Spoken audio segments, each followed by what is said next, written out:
quelle sagesse. Oh, quelle sagesse. Sagesse. Comme vous aimez la sagesse, elle vous donnera ses biens durables et agréables au nom de Jésus. Comme vous avez cherché la sagesse de tout votre cœur, cette sagesse va veiller sur vous et vous protégera des méchants et des pièges de l'ennemi au nom de Jésus. Comme vous avez cherché la sagesse, vous l'avez trouvée. La sagesse est votre arbre de vie qui remplit votre vie et vos greniers de l'abondance céleste au nom de Jésus. Comme vous avez cherché la sagesse et vous l'avez eu par l'esprit de sagesse, alors à partir de maintenant, la parole de sagesse sera désormais votre médicament et la santé pour vous, tout votre corps. Au nom de Christ Jésus, au nom de Christ Jésus, au nom de Christ Jésus, au nom du Seigneur Jésus. Amen, amen, amen, amen, amen. Alléluia. Alléluia. La sagesse divine, elle est très, très, très précieuse. Elle est importante. Il y a 5 choses que vous devez retenir dans la vie chrétienne. 5 choses que vous devez retenir. Premièrement, la foi. La foi vous donne de plaire à Dieu et de marcher avec lui. La foi vous donne de vivre, donc de plaire à Dieu et de marcher avec lui. Deuxième chose, l'amour. L'amour vous donne d'avoir des relations avec votre prochain et dans la paix et dans la joie. L'amour vous donne d'avoir des relations avec votre prochain dans la joie et dans la paix. Ensuite, troisième chose, l'onction.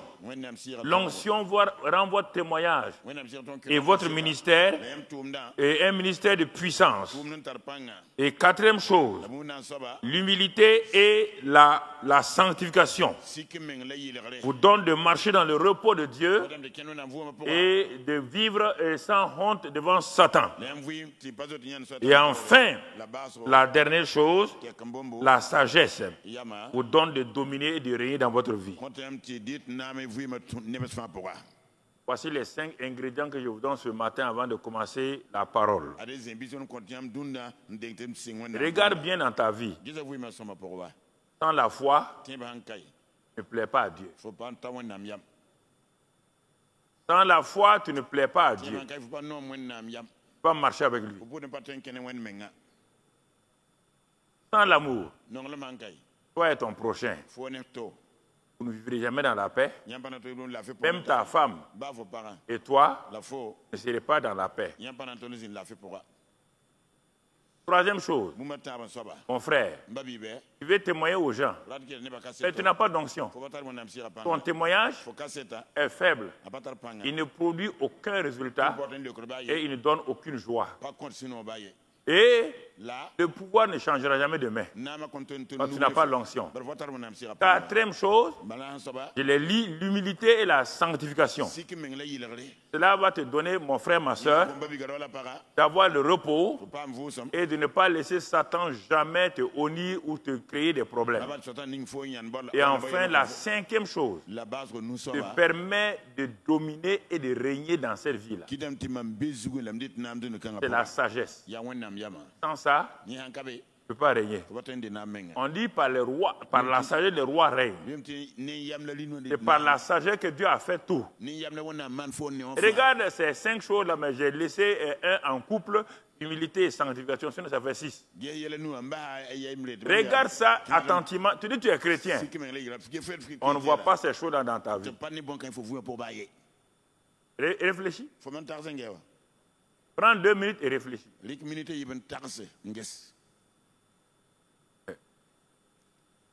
Tu dis, ah, moi j'ai fait ça, j'ai pris. Mais je te dis encore et je te répète.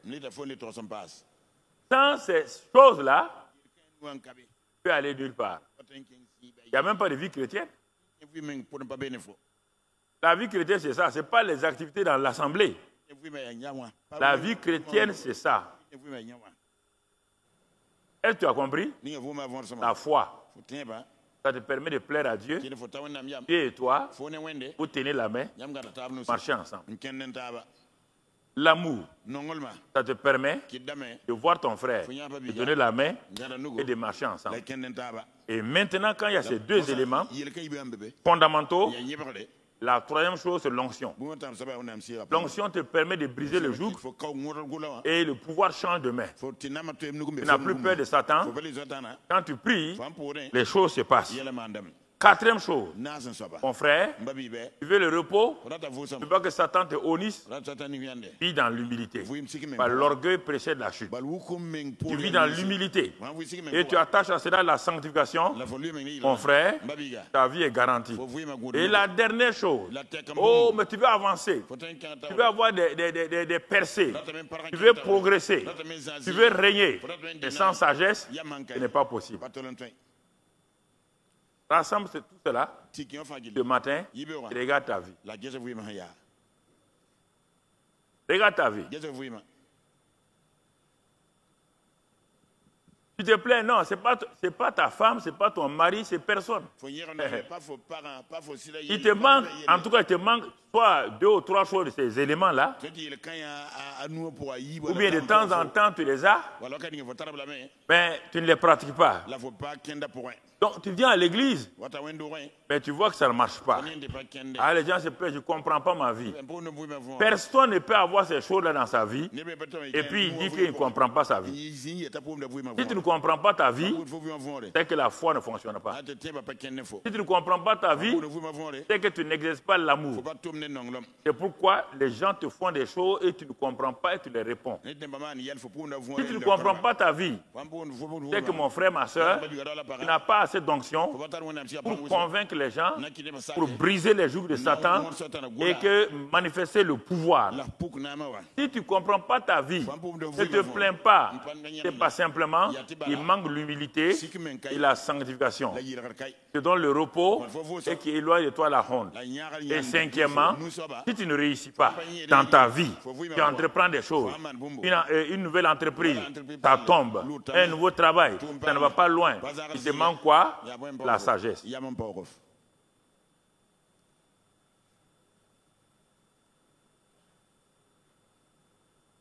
Alors c'est pourquoi, dis avec moi, la sagesse de Dieu, c'est ce dont j'ai besoin. La sagesse de Dieu, c'est ce dont j'ai besoin. Dans cette sagesse je vis, dans cette sagesse je marche, dans cette sagesse je fais toutes choses. Sagesse. La sagesse. Dans cette sagesse je vis, dans cette sagesse je marche, dans cette sagesse je fais toutes choses. On reprend la sagesse de Dieu, c'est ce que j'ai reçu. Sagesse de Dieu, c'est ce dont je suis. Dans cette sagesse je vis, dans cette sagesse je marche, dans cette sagesse je fais toutes choses. Sagesse, sagesse, sagesse, j'ai besoin. Dans cette sagesse je vis, dans cette sagesse je marche, dans cette sagesse je fais toutes choses. sagesse, Je fais toutes choses. Ça veut dire, sans cette sagesse, je ne peux rien. Ah oui, les gens sont contre moi, mon frère. Manifeste la sagesse. Tes ennemis se dispersent. Tes ennemis quand ils ont pris Jésus, ils l'ont amené. Ils sont arrivés au bord du précipice. Et au moment où ils allaient le jeter, la sagesse de Dieu a fait, Jésus a fait demi-tour. Est parti sans que personne ne le touche. Alléluia. David était au milieu de ses 400 vaillants. Ils avaient tous des cailloux pour le lapider. David connaît ses 400 vaillants hommes. C'est lui qui les a formés. Il sait qu'il ne peut pas leur échapper. Mais David sait une chose, qu'il y a la sagesse. David s'appuya sur l'Éternel. Ils n'ont rien vu, hein? Mais il s'appuya sur... Et quand il s'est appuyé sur l'Éternel, les 400 hommes ont déposé les cailloux. Tout caillou levé contre toi sera déposé par ta sagesse au nom de Christ. Personne ne pourra lancer un caillou contre toi quand ta sagesse est manifestée. Domine au milieu de tes ennemis. Domine au milieu de tes, marche sur la tête de tes et glorifie le Seigneur. Alléluia. Alléluia. Gloire à Dieu. Gloire à Dieu. Mon frère, ma soeur, n'oublie pas ces 6 choses dont je t'ai parlé. Garde-les très profondément. Quand tu vois un de ces éléments qui ne fonctionne pas, regarde ta vie, tu verras qu'il y a un problème. Quand, mon frère, un seul élément de ta vie physique ne fonctionne pas, soit il y a la fièvre, tu ne te sens pas bien. Un seul élément qui ne fonctionne pas bien, tout le corps a des problèmes.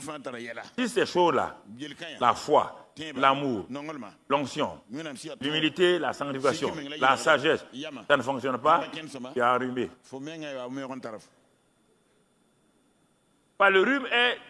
Le rhume est la manifestation que votre immunité est en jeu. Quand quelqu'un est permanemment enrhumé, si je suis enrhumé, il faut dire que ton immunité est en train de défaillir. Ton immunité est en train de baisser. Vous me corriger vite, avant que les choses graves n'arrivent pas. Il y a des choses que nous devons savoir. Il y a des choses que nous devons comprendre. Et c'est pourquoi Dieu nous a fait entrer dans cette mine exceptionnelle de la sagesse divine.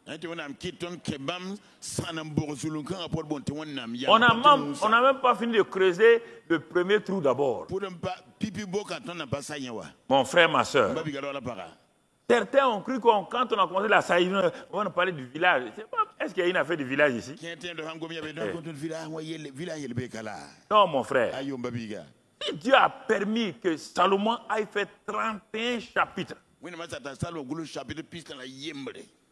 31 chapitres sur la sagesse, et que toi et moi nous méprisons cela, ça veut dire qu'il nous manque la sagesse.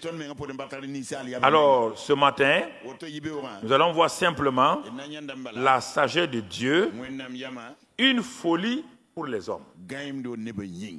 Sagesse de Dieu, folie pour les hommes. Pourquoi les gens traitent la sagesse de Dieu de folie, et peut-être toi-même tu as pensé à cela certaines fois?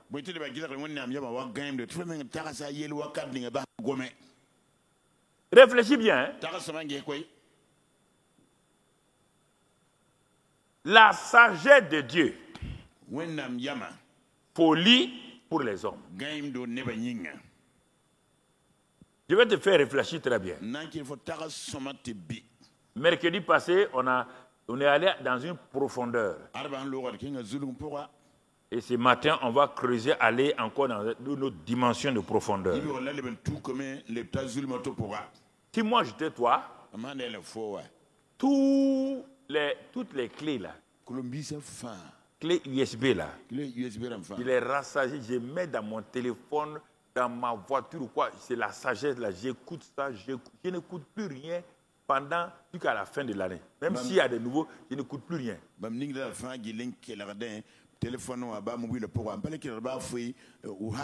J'écoute, je compose mes chants, je fais tout sur la sagesse.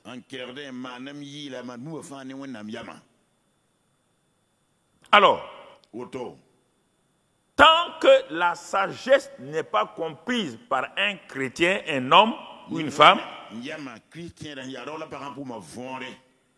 cette femme ou cet homme-là restera dans la frustration, sans joie et sans victoire permanente. Si la sagesse n'est pas comprise, simplement,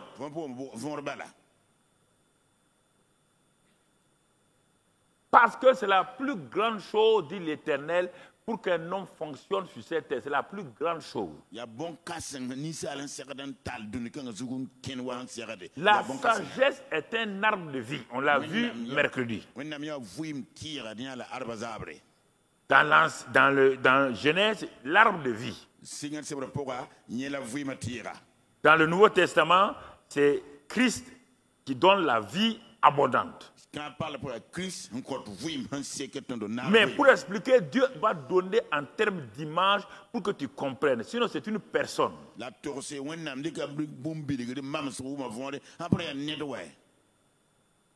Alors, mon frère, ma soeur, et comme elle est liée à Dieu, et comme Dieu est infini, c'est pourquoi Dieu a dit par Paul aux chrétiens du Nouveau Testament qu'il y a une sagesse infiniment variée. Et cette sagesse infiniment variée, Dieu dit qu'il fait grâce, il fait l'honneur à l'Église, que l'Église montre ça aux dominations et aux autorités dans les lieux célestes. Il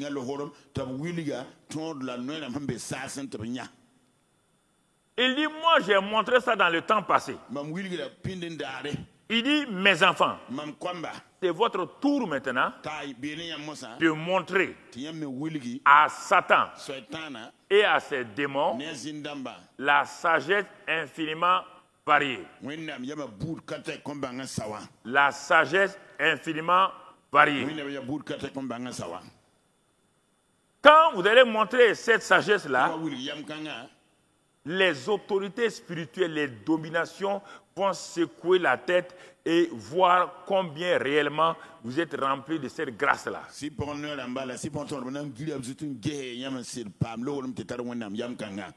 Bien-aimés frères et sœurs, écoutez-moi très bien. La sagesse de Dieu, c'est une folie pour les hommes. Regardons dans 1 Corinthiens 1, 23, il y avait 3 catégories d'hommes sur la terre quand Paul vivait, 3 groupes de gens. Il les a classés. Les Romains, qui avaient la domination sociopolitique, les Juifs qui dominaient dans le domaine religieux, et les Grecs qui dominaient dans le domaine de la science, donc de la des mathématiques, de la physique, chimie et tout. Paul dit, comme il était lui-même un savant, il parlait l'italien, le grec et il était hébreu. Il connaît la pensée de ces 3 groupes de gens. Ces 3 groupes-là existent encore aujourd'hui. Les intellectuels, et les politiciens et ceux qui se font passer pour des sages, les religieux. Ça n'a pas changé, ça a changé seulement de nom. Paul dit ici que quand Dieu manifeste sa sagesse, quand les Juifs regardent cette sagesse-là, ils disent que c'est un scandale. Quand les Romains regardent, les Romains disent que c'est une folie. Ce sont des fous. Quand les Grecs regardent, ce sont des sans niveau, ce sont des analphabètes. Parce que ça ne veut rien dire. C'est la même chose, on vous dit vous êtes fous. Et vous là, vous êtes des fous. Vous les Américains là, vous êtes des fous. Ils sont en train de vous vanter.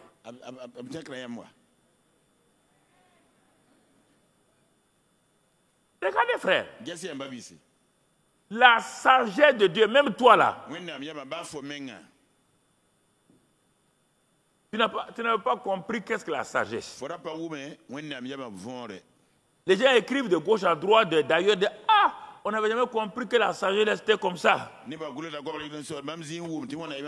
Certains disent même le livre de Proverbes là, nous on sautait, on dit bon, peut-être ce sont les choses de Paul et du moins de Salomon.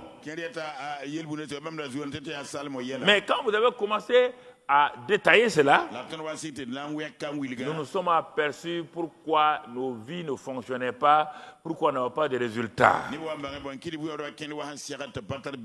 Maintenant, nous prenons cela. Les gens ont dit, désormais, ils ont le livre des Proverbes avec eux partout. Partout où ils vont, ils ont ça dans leur sac, ils ouvrent ça. Et certains ont... Donc, chacun a fait ce qu'il veut de ce livre-là pour pouvoir garder ça permanemment avec lui.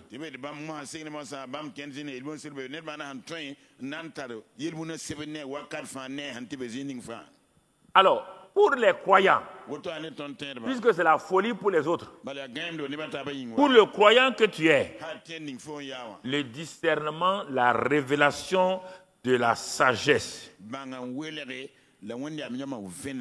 c'est ça qui va te permettre de fonctionner sur cette terre-là, dans la victoire, dans le succès, et pour que tu aies des résultats. Je dis et je répète, si les croyants avaient la révélation, merci beaucoup pour le micro, s'ils avaient la révélation de la sagesse, tous allaient être heureux. Et regarde mon frère, tu as dit si je gagne ça, je serai heureux. Tu as dit si je réussis à mon examen, je serai heureux. Tu as réussi. Il n'y a pas de bonheur. Tu as dit ah, si j'arrive à avoir ce poste-là, tel salaire-là, je serai heureux. Dieu a permis que tu aies même le double du salaire. Il n'y a aucun bonheur dans ta vie. Ah, si j'arrive à me marier à cette fille-là ou à ce garçon-là, je serai heureux, heureuse. Tu t'es aperçu qu'il n'y a pas de bonheur. Non, mon frère. Parce que tu as manqué la source du bonheur. Tu as manqué la source du bonheur. Alors, pour te permettre de saisir un temps soit peu, je vais te faire présenter un tableau, le tableau de la sagesse. Tout à l'heure, ils vont vous préparer pour te montrer le tableau de la sagesse. Je l'expose avant qu'on le montre. Dans ce tableau de la sagesse-là, d'un côté, on voit la sagesse de Dieu. De l'autre côté, on voit la sagesse que Dieu a donnée aux hommes. Mais on est étonné. Parce qu'on pense que les résultats de la sagesse de Dieu, là, les résultats seront supérieurs aux résultats de la sagesse qu'il a donnée aux hommes.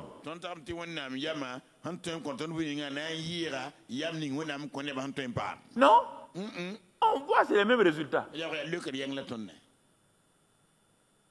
La sagesse que Dieu a pour fonctionner, pour faire les choses. Dans ce tableau, Dieu me dit, si tu as cette sagesse-là, tu as les mêmes résultats que moi j'ai quand je les appliquais. Jusqu'à présent, je t'ai dit, tu n'es que tout juste dans la terre rouge où tu es en train de creuser. Tu n'es pas arrivé à l'or. Tu n'es pas arrivé à l'or encore. C'est pourquoi.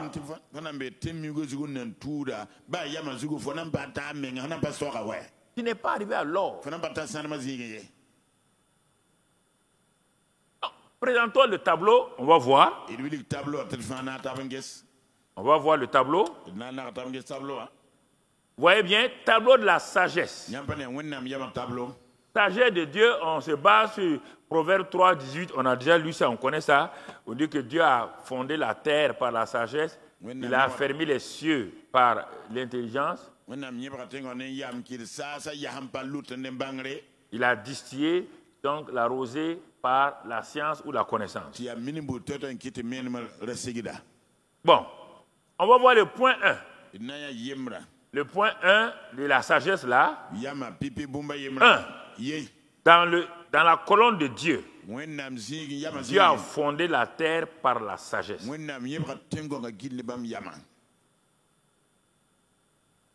Dieu, pour faire la terre là, la terre sur laquelle nous sommes là, c'est par la sagesse. Et maintenant, Dieu qui a créé l'homme là, et quand il a créé l'homme, il lui a donné donc il devait avoir la sagesse par l'arbre de vie. L'homme n'ayant pas mangé l'arbre de vie, l'homme a gardé la sagesse naturelle qu'il avait quand Dieu l'a créé. Par la sagesse de Dieu est surnaturelle. Mais maintenant la Bible dit que si nous avons la sagesse de Dieu, regardons chez nous aussi, Proverbe 24, versets 3 et 4, nous allons bâtir notre maison, nous allons bâtir toi comment, de quelle manière. Donc on va regarder dans le tableau de l'homme maintenant. Le tableau de l'homme maintenant. Le croyant bâtit sa maison par la sagesse.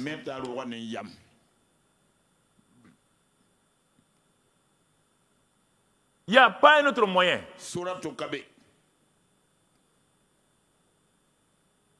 Il n'y a point d'autre. Il ne faut pas chercher. Il n'y a pas un autre moyen. Je te résume ce que l'homme doit bâtir sa maison par la sagesse. Je te résume ça avant qu'on continue. 1. La femme sage bâtit sa maison. Et la famille bâtit le foyer. Comment? Par la sagesse que Dieu a donnée à l'homme, à la femme et aux enfants.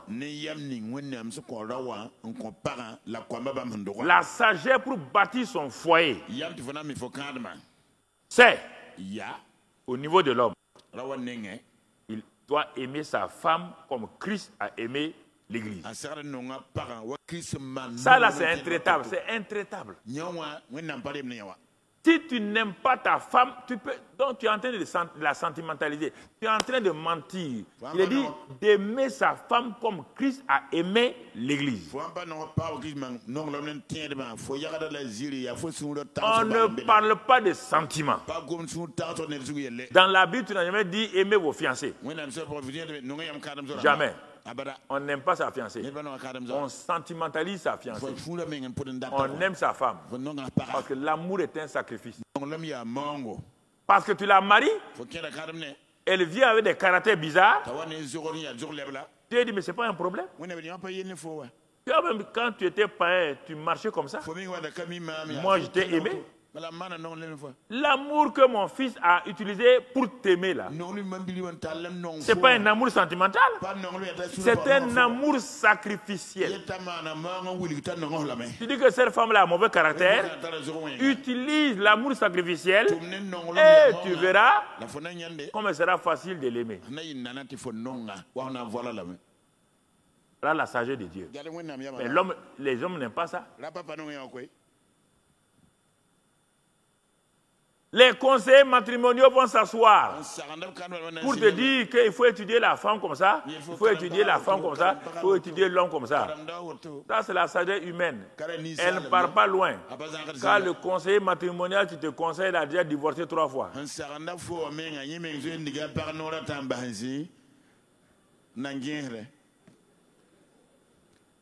Il a déjà divorcé 3 fois. Il va te conseiller en quoi? Mais regardez là. La plupart d'entre vous, les jeunes, là, vous croyez que c'est une folie. Même vous-même, vous croyez que c'est une folie. Ça, là, aimer sa femme comme Christ a aimé l'église, là, vous croyez que c'est une folie. Même vous, là, vous croyez déjà que c'est une folie. Ce n'est pas une affaire de sentiment. C'est une affaire de sacrifice. L'amour est toujours sacrificiel. L'amour est sacrificiel. Jeune fille, vous qui voulez vous marier, là, faites attention. Hein? Le gars est beau, il est droit, il est quoi. La femme là est fine, elle est quoi. Eh, mon ami, ça là, dans 6 mois, la finesse disparaît. Au lieu de voir un gentleman, tu as un faux man.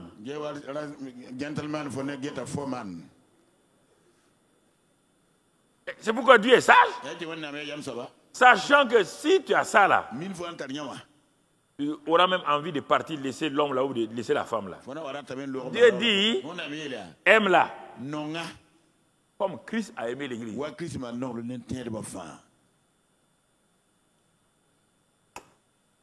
Comme Christ a aimé l'église. Ne vous laissez pas flatter par les internets. Bien des gens. Il n'y a pas de mariage, il n'y a pas de modèle de mariage dans Internet. Il n'y a aucun exemple de mariage net sur la terre, là, dans la victoire, si ce n'est pas ce que la Bible... C'est lui qui a créé le mariage, là. Il s'appelle qui? Hein? Dieu. C'est lui qui a inventé son ordinateur, c'est comment l'ordinateur doit marcher, non? Ouais, oui ou non? S'il te dit l'ordinateur doit marcher comme ça, toi tu fais le contraire, ça va marcher? Alors, pourquoi vous voulez, je parle comme ça, vous voulez jouer au petit Nansarabiga là? Vous voulez me contredire, vous voulez... quitte là, moi je suis là-bas chez eux, là, est-ce qu'ils vivent comme ça? Des gens qui divorcent, même à cause de bonbons seulement, ils divorcent là.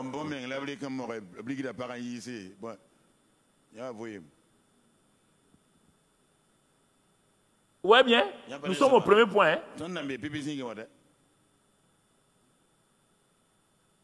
Dieu a fondé la terre par la sagesse. Dieu dit fonde ton foyer. Bâtis ton foyer par la sagesse. Ça c'est l'homme. Et la femme. Ce que Dieu dit à la femme, c'est une folie pour la plupart des femmes. 99% des femmes ne croient pas à ça. Et c'est pourquoi elles souffrent. Les femmes, soyez soumises à votre mari comme l'Église est soumise à Christ.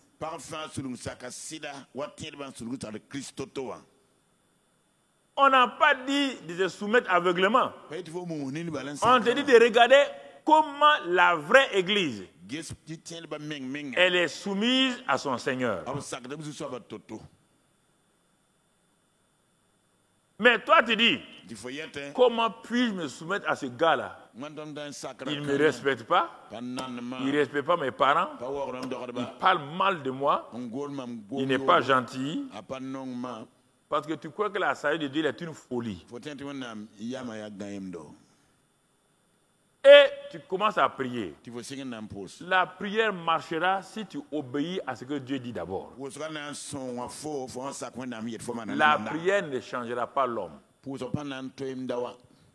Marche comme Dieu a dit. Donc, pasteur, tu veux dire que les gars là, il vient seulement, il m'insulte comme ça là. Donc, je dois faire quoi? Je dois m'asseoir, les regarder, et puis il m'insulte comme ça. Et puis il fait...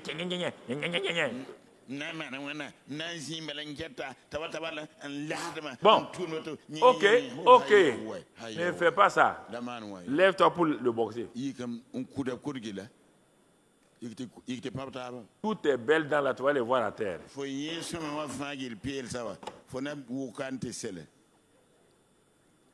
Bon, je vous pose la question. Ça là, si on part dire ça aux gens du monde là, est-ce qu'ils vont accepter? Hein? Toi-même déjà tu as un problème. Et ils vont dire, vous les Américains, vous êtes des fous. Une femme comme ça? Une femme comme ça là? Voilà la sagesse de Dieu. C'est pourquoi quand Dieu agit, c'est toujours une folie. Toujours une folie pour les hommes. Une folie pour les hommes. Dans tous les domaines. C'est pourquoi je rentre dans cet aspect maintenant pour que vous compreniez. Je vais rentrer comment la sagesse de Dieu. Parfois on croit qu'on a la sagesse. Non, non. La sagesse, ce n'est pas quelque chose de raisonnable. Ce n'est pas quelque chose. Quand vous marchez dans la sagesse, vous marchez comme un fou. Par rapport au monde qui vous entoure. La sagesse n'est jamais applaudie par les hommes.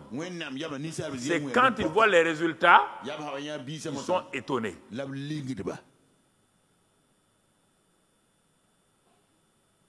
La sagesse. On dit aux enfants. Oui, bien, les enfants. Si chaque enfant savait, écoutez-moi, qu'il soit adolescent ou pas adolescent, vous êtes là-haut, adolescent. Si vous saviez, vous avez la révélation de la sagesse de Dieu, qu'un enfant qui déshonore son père et sa mère, une fille qui s'arrête pour parler à sa mère, pour dire qu'elle est dépassée, que c'est le vieux jeu, dit à son papa que non, ils sont dépassés, qui déshonorent. Si vous saviez pourquoi les enfants là meurent vite, ils n'atteignent pas leur but là, c'est ça la sagesse de Dieu. Il dit si un enfant déshonore son père et sa mère, il dit il ne sera pas heureux et il n'aura pas longue vie. Il n'aura pas longue vie.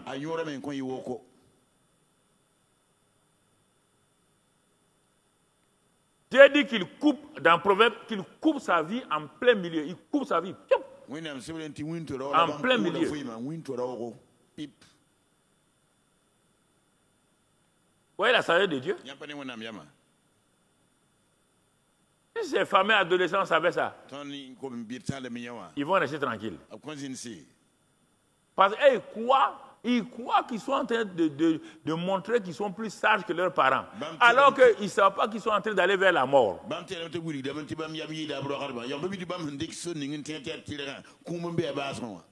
Ils ne savent pas que la mort les attend. Telle voix paraît juste à un homme. La voix de la sagesse humaine paraît juste à un homme. Mais sa fin, c'est la mort.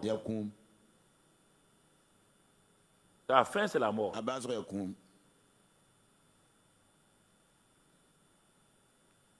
La mort physique n'arrive pas vite. Je ne comprends pas. Quand on parle de mort là, il y a plusieurs aspects de mort. Avant d'arriver à la mort physique là, voici cet enfant, cet adolescent qui se rebelle contre ses parents parce qu'il va en ville. Il prend les choses bizarres de ses camarades là-bas. Maintenant, il marche comme il veut. Il rentre dans la maison. Quand le père parle, il fait comme ça. Il fait comme ça. Première mort qui vient vers lui, c'est la mort de sa destinée. S'il continue comme ça là, dans 5-10 ans, regardez-le. Il n'aura rien dans la vie. Au moment où ses camarades vont partir le laisser, lui, c'est là-bas qu'il va comprendre que ce qu'il a fait n'est pas bien. Et quand il va se marier, il ne peut pas aller loin, puisqu'il a déjà désobéi à son père et à sa mère. Et il ne pourra jamais aimer sa femme. Deuxième mort, c'est la mort de son mariage. Et il continue dans ça, il va tomber dans des choses bizarres, dans la drogue, dans l'alcoolisme, dans tout. Troisième élément, la mort physique. Il n'a pas atteint 45 ans. C'est de ça qu'on parle. Quand il désobéit, il ne sait pas que c'est. Il croit que lui, non. Non. Papa est dépassé, hein? Maman est dépassée. Non, c'est notre temps maintenant. Votre temps. Hein? La mort n'a pas de temps. La mort n'a pas de temps. Il ne faut pas vous flatter. Vous là-haut, là. Vous flatter. Hein? Il ne faut pas vous flatter. Je vous préviens d'avance. Il ne faut pas vous flatter.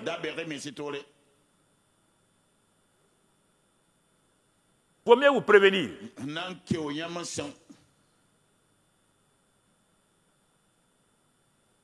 C'est important que nous comprenions. Bon, regardons ça. On est au premier point. Fondez même ta maison là. Bâtis ta maison là. Tu ne pars pas loin. Tu ne pars pas loin. Tu ne veux pas partir loin. Or, c'est la sagesse qui est le fondement.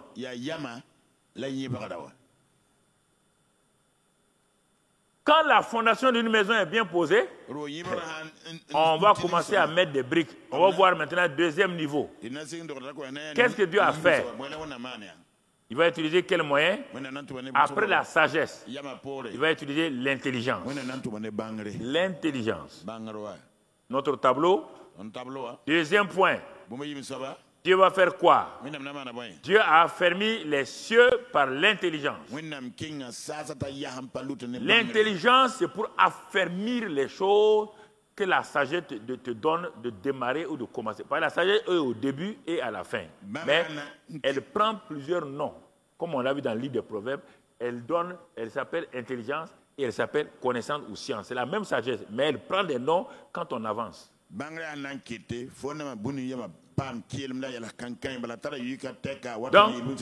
elle a fermé. Mais est-ce qu'on va utiliser un autre verbe avec les hommes?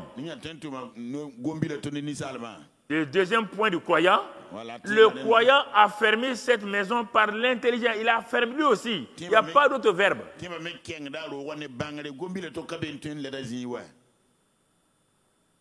A fermé cette maison par l'intelligence.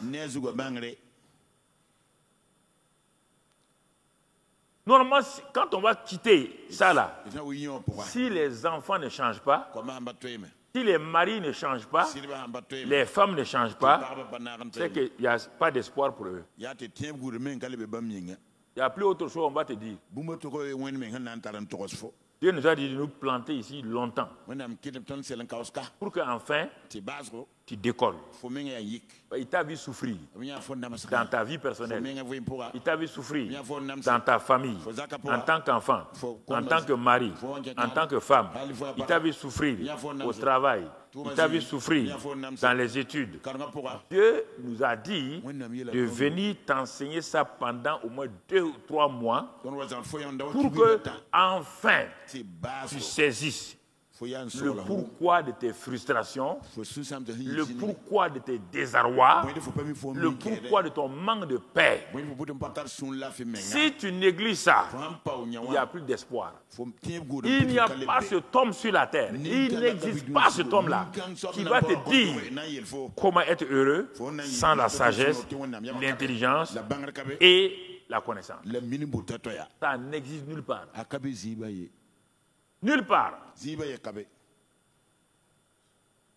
tu laisses ton mauvais... Dieu est en train de démanteler ton mauvais caractère.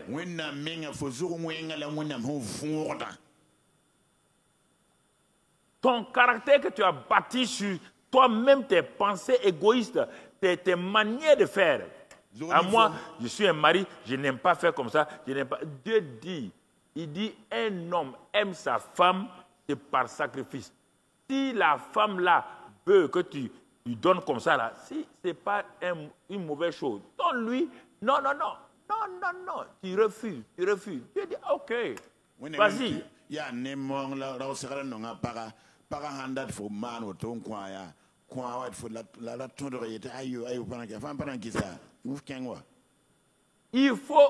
Il faut sortir des rêves de mariage sans problème, jeunes gens.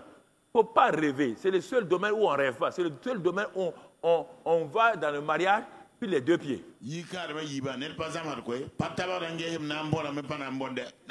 Parce que sinon, ton mariage va se transformer en cauchemar. Va se transformer en cauchemar. Et après, tu vas dire, ah, mais cette femme n'est pas bonne. Elle est bonne. On n'a jamais sorti l'or avec la terre, là, aller vendre, ça n'existe pas. Il faut purifier. Il faut prendre du temps, nettoyer tout.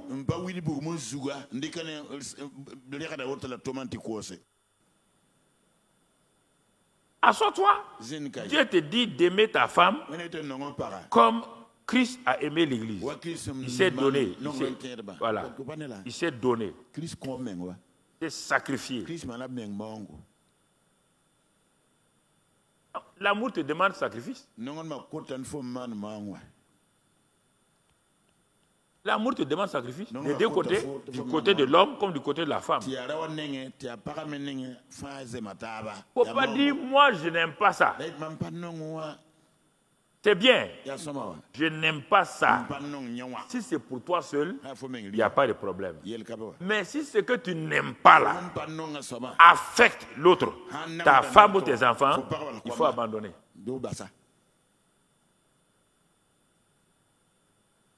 Je peux dire, je n'aime pas ce repas, parce que c'est moi qui mange ça. Mais si c'est ce repas-là qui est bien pour chacun, qui donne les choses, moi je dis, je ne l'aime pas. À cause de ce que moi je ne l'aime pas, j'empêche les autres de manger et d'avoir des vitamines. Je dois me sacrifier. Je dois me sacrifier.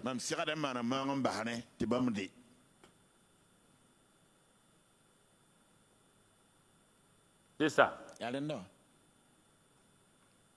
y a des sacrifices. L'amour est sacrificiel. Les gens ne comprennent pas. Sagesse, pour eux, sagesse, ah bon, Dieu va. Non, non, non. Voici la sagesse là comme ça. La voilà devant toi. La voilà devant toi.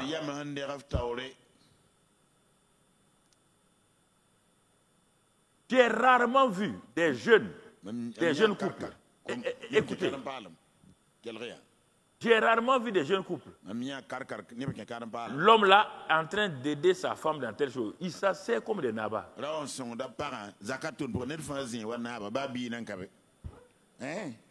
Ils attendent que la femme tourne. Même quand elle est malade, elle doit tout faire. Mais quand eux ils sont malades, la femme doit s'occuper d'eux. Il n'y a pas une fille ou bien une jeune femme qui est mariée qui va me dire le contraire. Je n'ai pas besoin que vous répondiez pour qu'il aille crier sur vous à la maison, mais je sais, je les connais.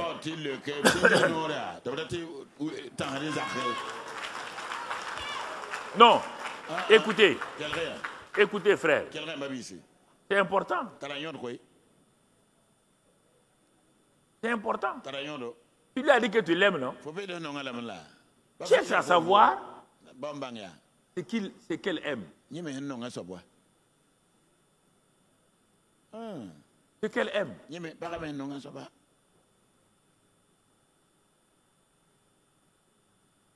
Donc parfois je vais être cru avec vous pour que vous compreniez.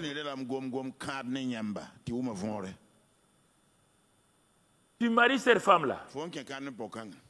Elle est sensible. Et toi, tu es sauvage.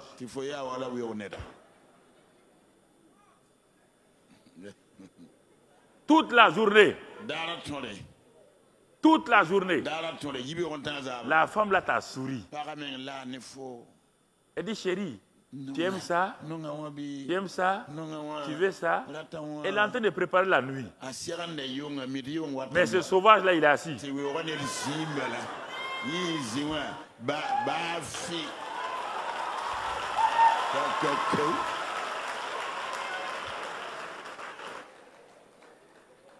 Non, non, je suis un papa. Moi, quand je prêche, je ne vais pas prêcher comme ça. C'est moi seul qui prêche comme ça.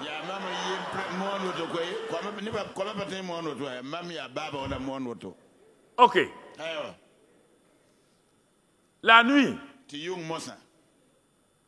Mais elle t'a préparé. Non. La nuit, vous rentrez dans le lit. Bon, elle tient ta main. Tu régis ta main. Il n'y a rien qui choque une femme que ça là. Elle pose sa main sur toi un peu. Moi-même, je suis fatigué aujourd'hui là. Maintenant, la femme là dort dans la frustration.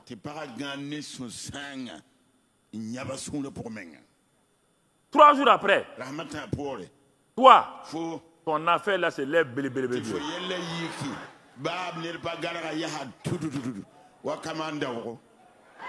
Non, écoutez. Quand vous dormez maintenant, 1, 2, 3. Ah!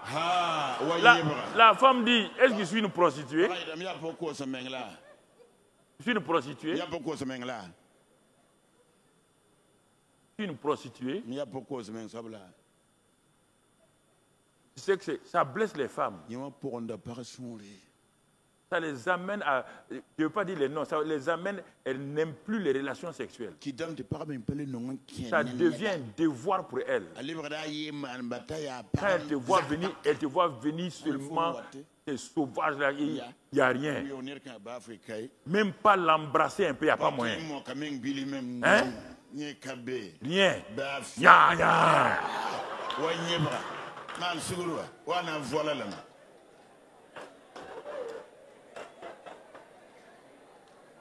Toi, tu es oncle Gayandé, non? Tu es oncle Gayandé? Tu es lien du village? Dès que tu vois ta proie, il y a quoi? Il y a quoi? Non, moi je n'aime pas. Ce que vous voulez faire, tu veux faire là, c'est pas bon comme ça. C'est pas bon comme ça. On dit d'aimer sa femme comme Christ. Il s'est sacrifié. Il est allé jusqu'au bout. Il s'est donné pas à pas. Il a donné sa vie. C'est pourquoi, vous qui enseignez les nouveaux couples, quoi, là, il faut leur donner ça. Vous enseignez, oui, quoi, mariage prénuptial, quoi, là. C'est là, le vrai truc, c'est là-bas, là. Il ne faut pas avoir honte, il faut les appeler. Il faut tenir sa main, caresser un peu. Regardez les points sensibles. Hein?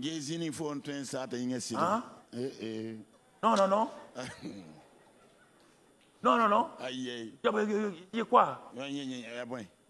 Et puis quand 5 minutes, 5 minutes tu as fini, toi tu ronfles. Toi tu ronfles. Ensuite la femme tourne dans le lit. Toi tu ronfles. Oh, mais non. Préparation prénuptiale, c'est ça la vraie préparation. Non, sinon, non, c'est ça la vraie préparation. Que bonbon, sachet noir. Sachet noir, c'est pour faire quoi? Sachet noir,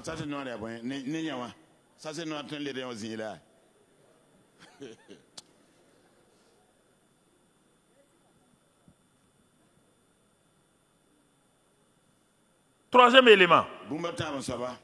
Si tu fais les 2 premiers là, et regarde les résultats. Au niveau de Dieu, tout de suite, Dieu a ouvert les abîmes. Tu vois maintenant?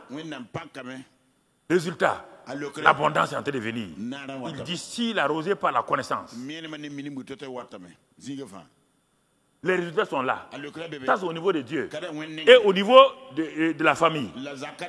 Il dit, l'homme sage, le croyant sage là, il remplit les chambres de sa maison par des biens durables, des biens précieux et durables.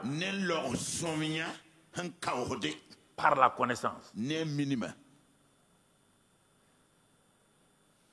y a la joie. La femme est épanouie. Elle n'est pas frustrée.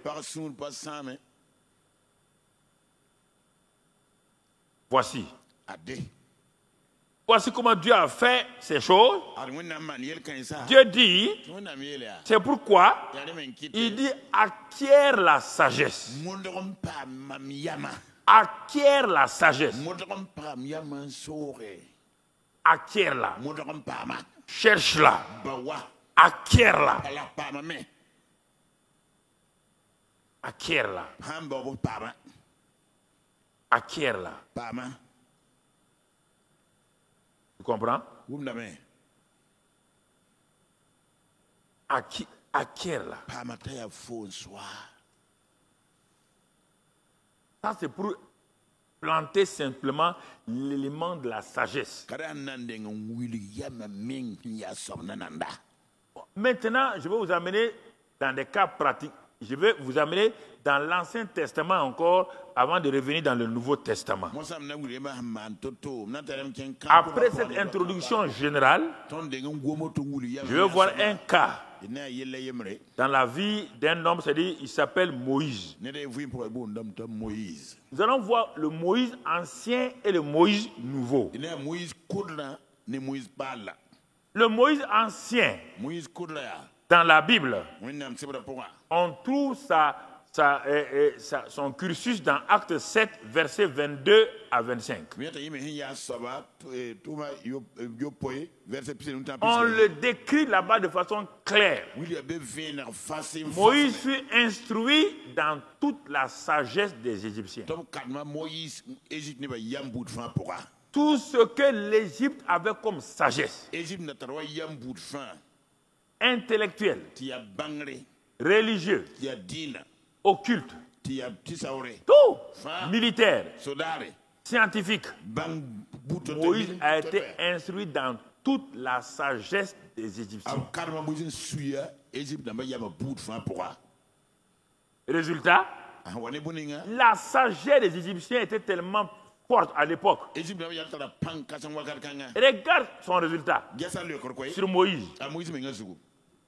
Moïse était un bébé abandonné sur le fleuve. La fille de Pharaon le prend, la met dans le palais royal. On éduque, on instruit cet enfant-là. L'Égypte était la plus grande puissance de l'époque, comme les États-Unis aujourd'hui. Sur tous les plans. Comme la fille de Pharaon a trouvé un enfant, elle va donner la meilleure formation, instruction à cet enfant-là. Donc on l'a enseigné dans toute la sagesse des Égyptiens. Résultat, comme la sagesse vous permet de fonctionner, Moïse était puissant en parole et en œuvre. Ça, c'est le négatif.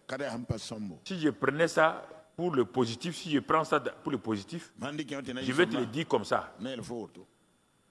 Moïse fut instruit dans toute la sagesse de Dieu.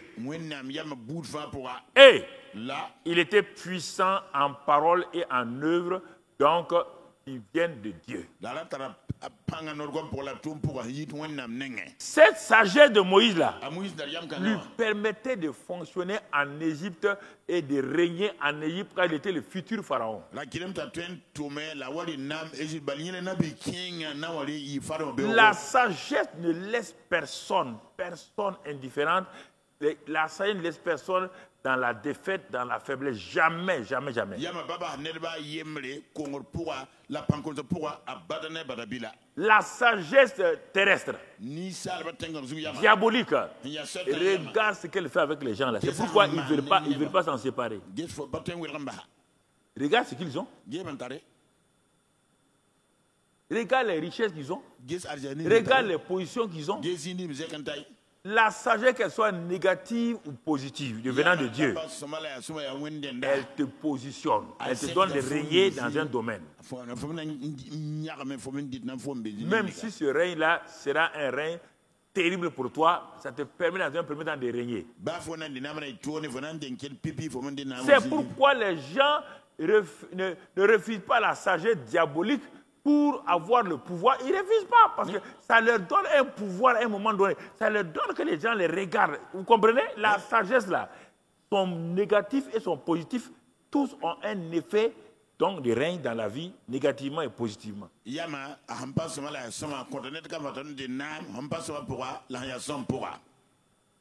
c'est ça qui était Moïse. Mon frère, tu comprends? Et il avait 40 ans. Jeune. L'avenir lui appartient en Égypte. Mais Moïse s'est aperçu qu'il n'est pas égyptien. Tu t'es aperçu. Quand tu as eu toutes ces instructions du monde là, écoute-moi, je fais parallèle avec toi. Tu fais parallèle avec toi. Tu t'es aperçu que tu as accumulé des diplômes. Certains ont accumulé tant de l'argent. Certains ont accumulé tout ça là dans le monde. À un moment donné, comme je connais des gens à Ouagadougou ici, ils ont construit des étages. Ils ont construit des maisons partout. Ils ne peuvent pas dormir dans les maisons. Ils dorment la nuit dans la case du gardien. Parce que ce qui leur a donné le pouvoir là, leur interdit d'en bénéficier. Il y en a plein dans la ville et ils me regardent. Il y en a plein à Abidjan, il y en a plein à Lomé. Vous les voyez dans la journée avec des voitures, ils sont ici, ils sont là. La nuit, ils ne peuvent pas dormir. Vous comprenez? Cette sagesse-là les empêche de dormir dans ces maisons.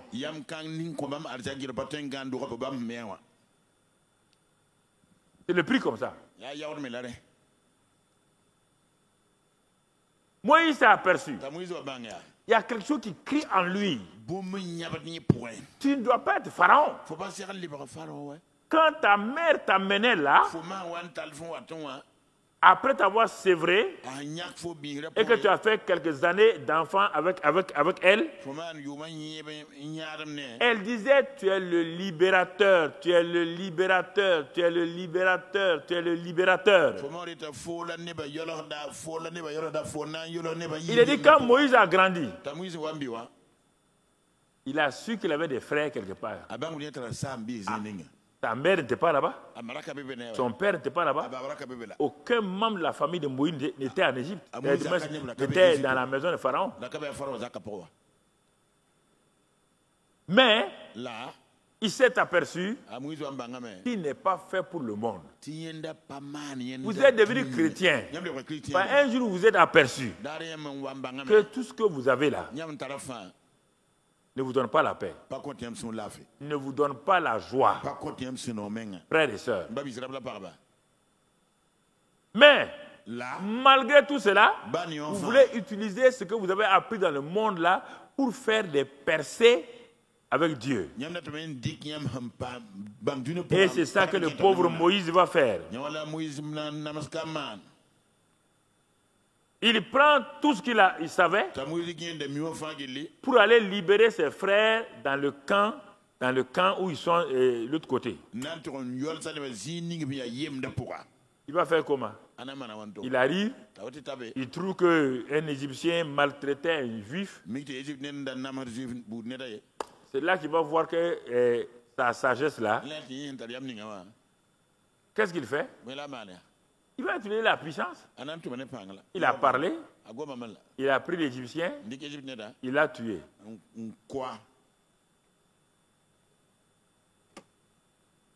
Voilà les résultats de tout ce qu'il a reçu en Égypte.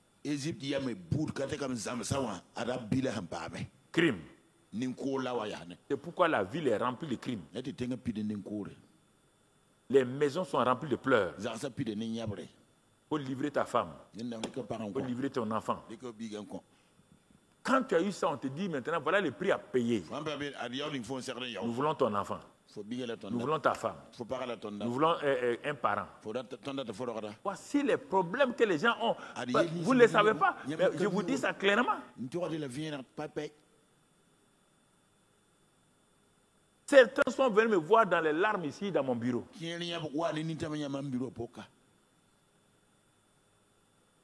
Des grandes positions, ils sont venus me voir. Ils sont tourmentés, ils ne savent plus quoi faire. La puissance de l'Égypte.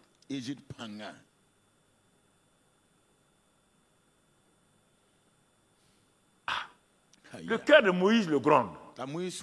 Il revient une semaine plus tard. Il est tourmenté.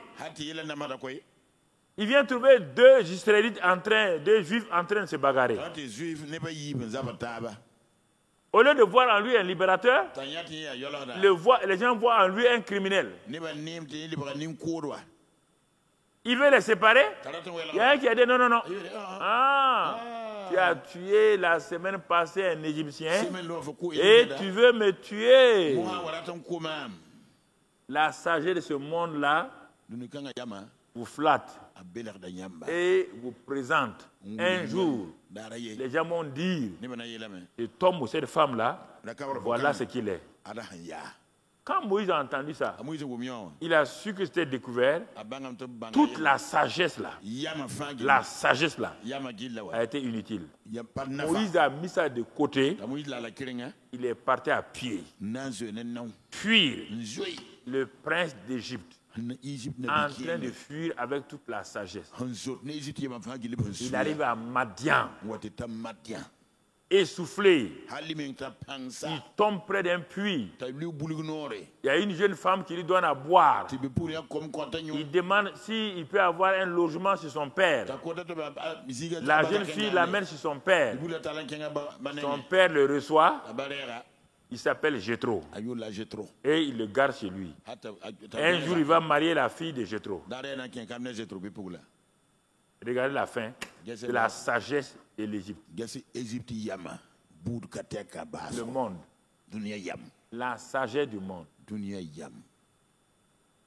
Regardez ses effets partout. Regardez ses effets dans la politique, dans les affaires. Regardez, frères, des coups bas, des trahisons, toutes sortes de choses. Et c'est ça que plusieurs chrétiens veulent. Vous l'aurez.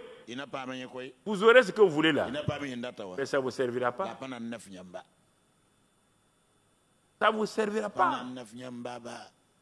Je vous parle en connaissant de cause. Ça ne vous servira pas. Une fois, j'étais dans un pays voisin. Quand je voyageais, quand j'arrivais dans ces villes-là, comme je me promenais, les gens venaient me recevoir. Parfois, il y a une queue de Mercedes qui me suit comme ça. On m'amène directement dans un quartier huppé de la ville. Non, non, non, frère, on ne disait pas pasteur dans ce moment. Je n'étais pas pasteur, j'étais des hommes d'affaires de plein évangile. Je dis, frère, on va t'amener dans une famille là. Ça ne va pas du tout. Ça ne va pas du tout. Il est OK, allons-y. On m'amène là-bas. Quand je descends dans la cour là, c'est un petit Paris, un petit paradis. Il y a des gens qui vivent comme ça là. Si tu vois le gazon, si tu vois les arbres fruitiers, une grande cour. Ça, c'est pas fini. Il rentre dans la maison. Comment on appelle le truc là? La moquette là. Quand tu montes.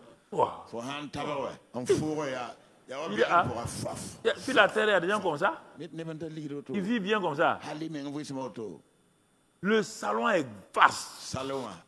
Il y a un salon là-bas, un autre salon là-bas, un autre salon. Je ne sais pas, peut-être, je ne sais pas, peut-être il y avait, chaque enfant avait son salon, je ne sais pas.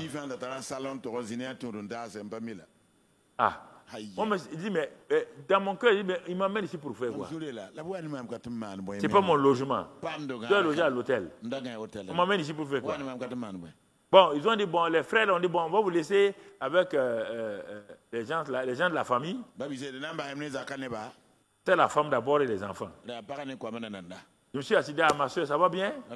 Ah, mais vous avez une belle maison, tout. De silence. Moi, j'étais assis, j'admirais. Quand il a commencé à ouvrir sa bouche, l'atmosphère a changé. C'était l'enfer. Ah non, j'ai dit non. Avec tout ça, là, les voitures là sont garées dans les garages. C'était l'enfer. Ah non, je ne croyais pas. Il dit, mais ma soeur, ce que vous dites là, c'est vrai. Il dit, voilà les enfants.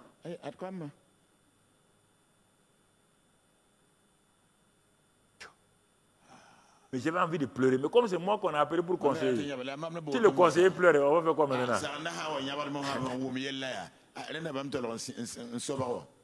J'ai pris mon courage à deux mains. Je ne sais pas quand je vais leur dire. C'est comme ça que les jeunes, là, quand ils savent qu'ils vont aimer, il faut jeûner 3 jours. Et puis ils s'élèvent, ils s'enfuient. Ma soeur, Dieu a dit de jeûner 3 jours. Parce que tu ne sais pas par où tu vas commencer. Vraiment, j'étais embêté. La maison devenait enfer. Bon, la seule chose, j'ai dit à Dieu, bon, moi je vais prier. Je ne sais pas quoi vous dire. J'ai prié. J'ai prié. Je suis sorti rapidement.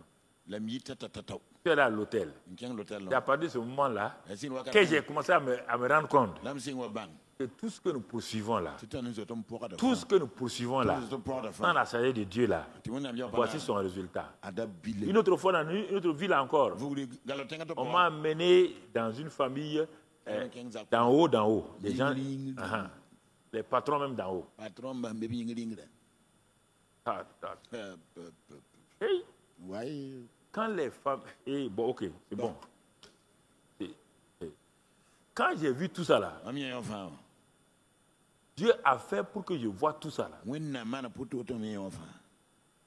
Quelqu'un qui règne sur un pays, quand j'ai vu les enfants là, inceste, toutes sortes de vies qu'ils mènent, on les a fait venir expressément de Paris pour que je les rencontre.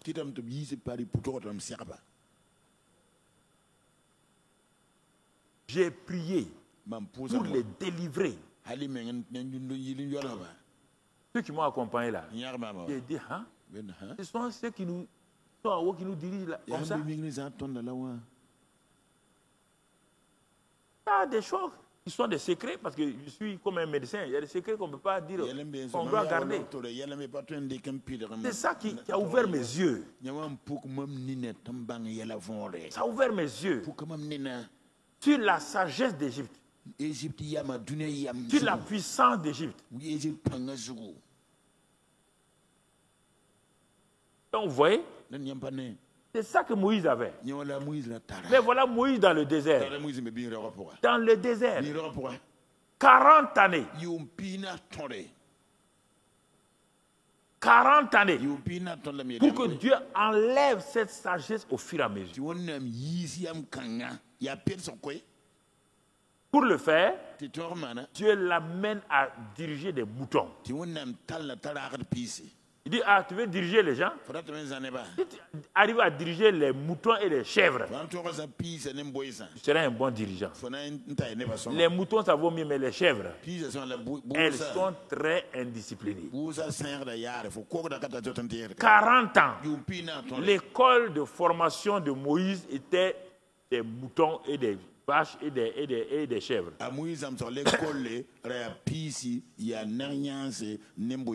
Quand il était prêt, la sortie va se faire par la rencontre de Dieu. Le Dieu de sagesse va rencontrer Moïse. Il va le rencontrer dans un buisson ardent.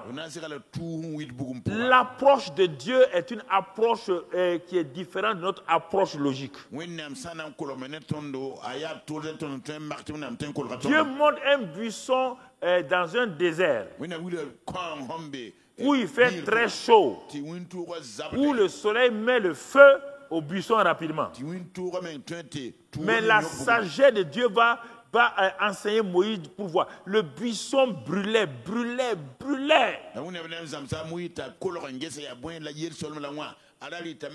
Mais ne se consumait pas. Et au milieu du buisson là, il y a une personne qui est au milieu du buisson. Un buisson qui brûle et qui ne brûle pas, qui ne se détruit pas et qui ne brûle pas celui qui est à l'intérieur. La sagesse de Dieu. Ça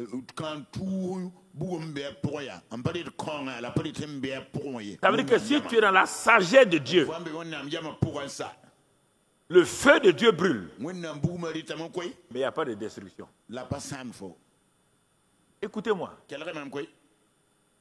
Je parle à tout le monde.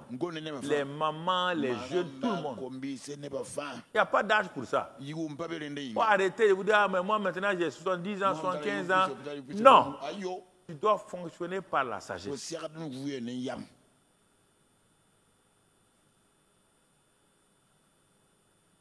Dieu parle à Moïse. On ne sait pas combien de jours. Mais Moïse dit non. Il était rempli de culpabilité, de complexe d'infériorité.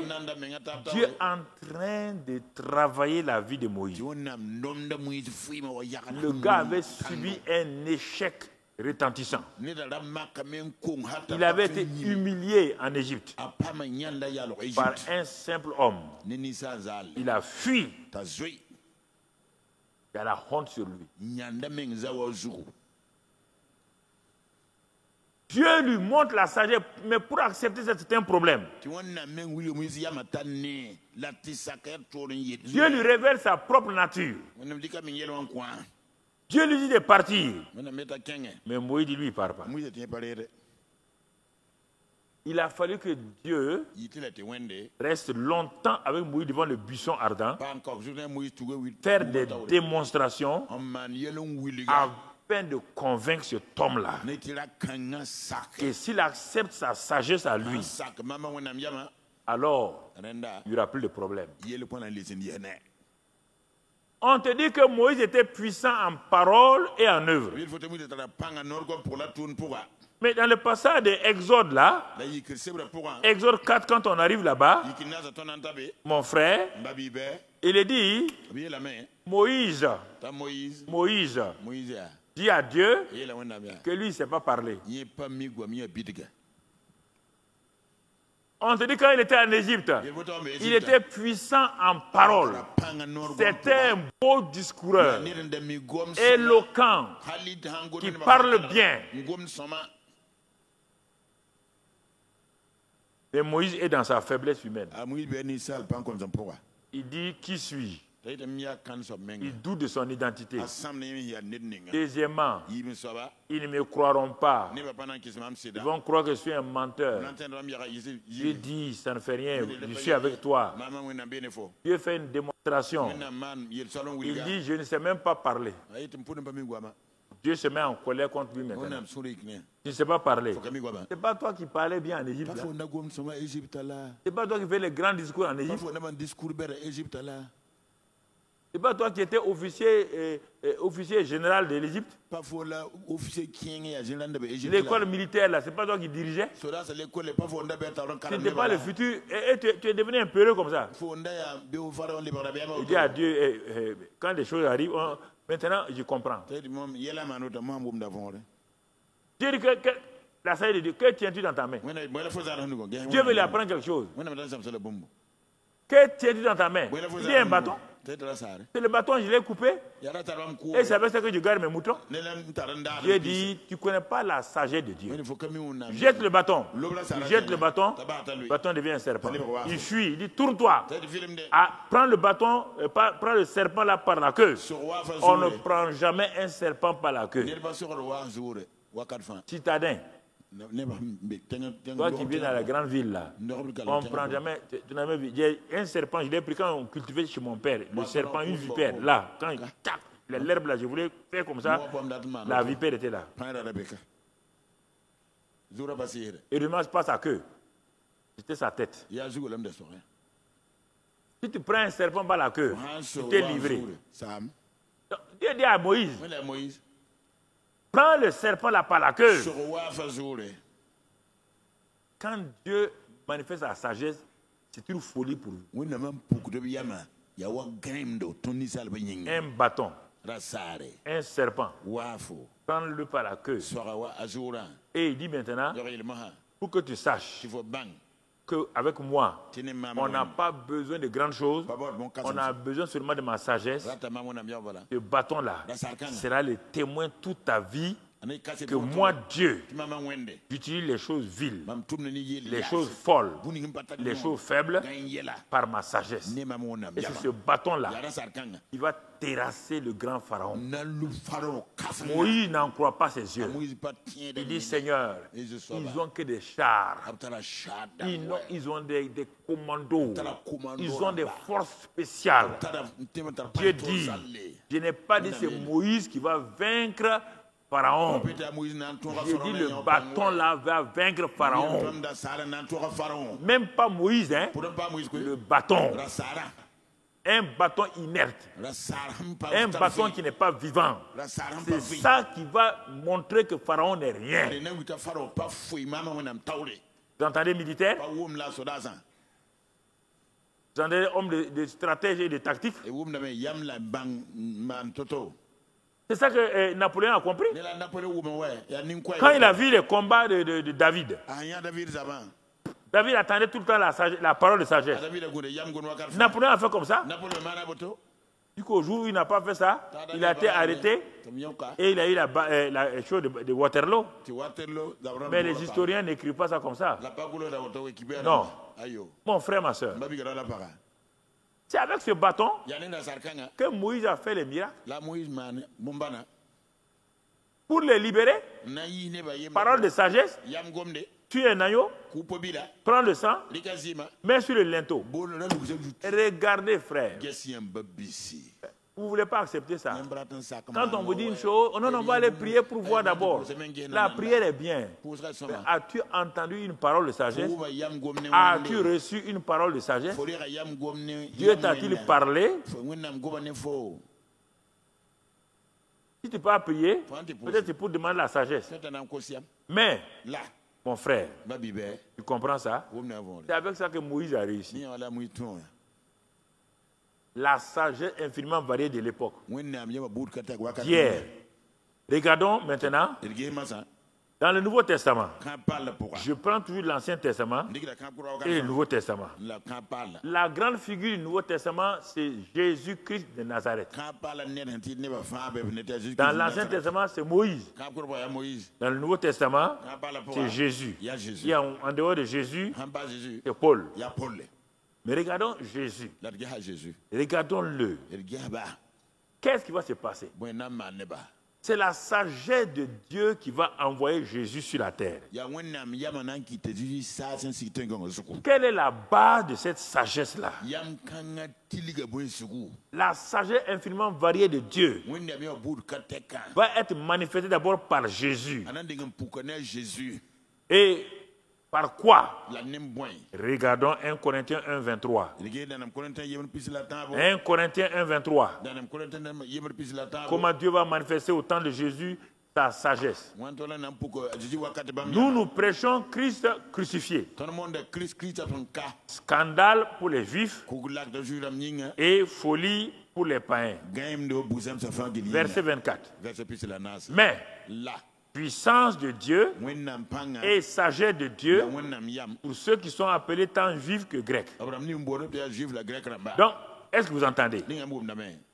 La base de la sagesse infiniment variée qui a été donnée à l'Église vient d'une parole de sagesse qui semble être une folie.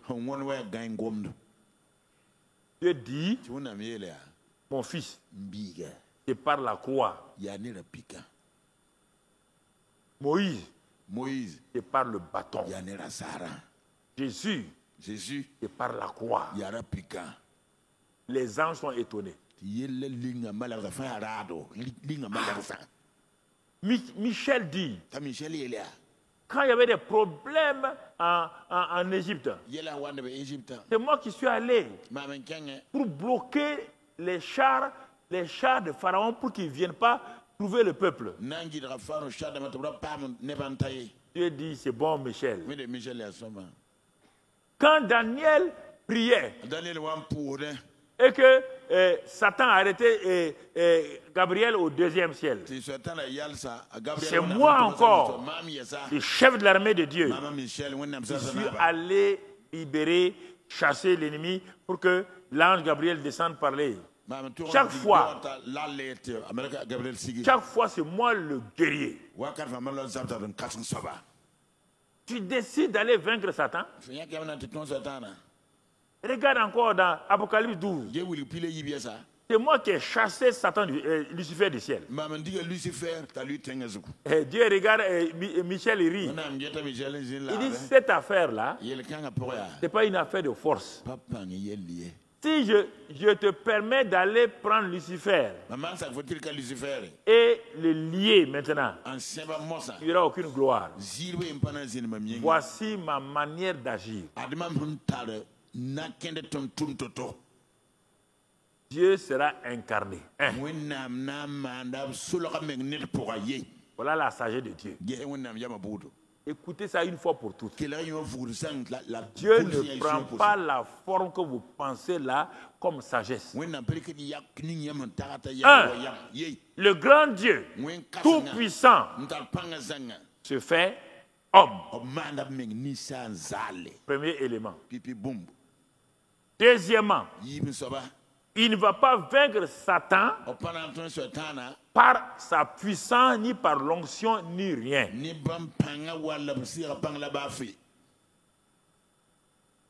Il va vaincre Satan, dépouiller Satan, arracher les hommes de la main de Satan. Les gens ont dit par quel moyen? Tu vas envoyer une armée? Il dit non. Même ce n'est pas Jésus qui va le faire. Mais le moyen que j'ai utilisé avec Moïse, un bâton. Quand Israël était dans le désert, l'eau était amère. Un bâton. Vous entendez? Dieu, tu veux dire quoi? 2 bâtons. 2 morceaux de bois vont se croiser. Mon fils va mourir sur ça. Voilà ma soeur. Les anges remis la tête. Ah non. Et Dieu dit c'est ça. Ma sagesse a été une folie. Pour les hommes. Je veux que votre mentalité là, vous commencez à enlever ces choses raisonnables, intellectuelles là. Ça ne marche pas.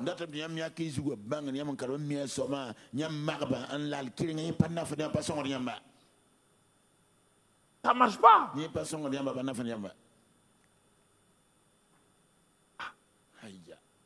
Voilà comment Dieu a fait. Je vais te dire comment Satan et ses agents voyaient la croix.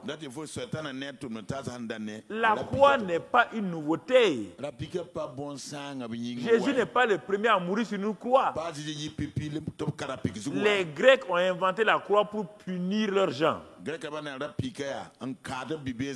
Ils l'ont appliqué un peu seulement. C'est Rome, les Césars, qui ont pris la croix là et qui l'ont appliquée pour tuer leurs criminels, leurs rebelles, pour les honir. Voici la vue de la croix par Satan et les hommes et les Juifs, les Grecs et les Romains.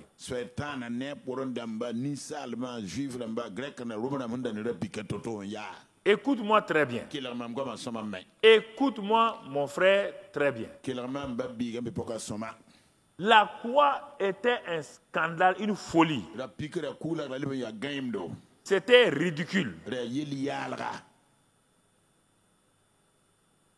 La croix, c'était les bas d'en bas qui mouraient à la croix.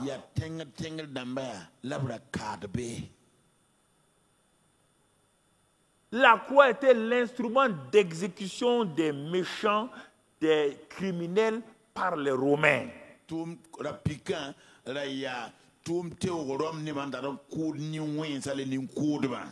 La croix était une malédiction. Quand il est dit maudit est quiconque est pendu au bois. Satan et les hommes savaient tout ça. Quand on meurt à la croix, on crache sur vous. Or en Israël, quand on crache sur toi, c'est terrible, c'est une grande malédiction.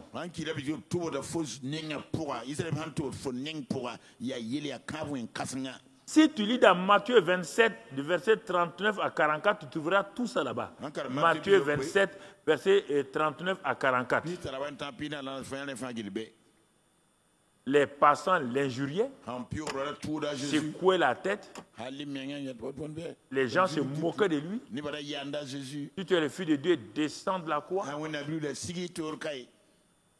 Tous les groupes là, les religieux, les principaux sacrificateurs, se moquaient de lui. Regarde.